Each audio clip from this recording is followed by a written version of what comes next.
या hotel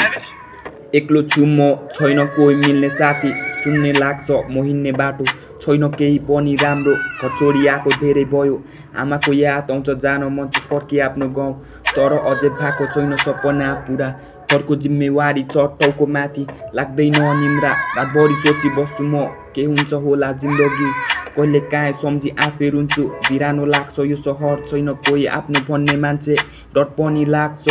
मानिसको भिडमा सबैको सोचाइ छ भिन्न कोसिस त गर्छु सबैसित राम्रो हुन तर यहाँ कसले चाहन्छ र बुझ्न सबैलाई जानु छ अगाडि त्यसैले हिँड्दैछु म पनि दुःखलाई बुझी सधैँ त बाँच्दिन होला सायद एक दिन म मर्छु मर्नुभन्दा अघि मन छ केही गर्नु त्यसैले खुसी भएर बाँच्छु छैन कसैसित लड्नु लडेर पनि यहाँ के नै छ र पाउनु केही सपना बोकेर हिँडेको म त घर परिवार सबै छाडी के गर्छु भनेर देखेका सपना पुरा गर्नु छ सक्दिन यतिकै बस्न गाह्रो त लाग्छ कहिले काहीँ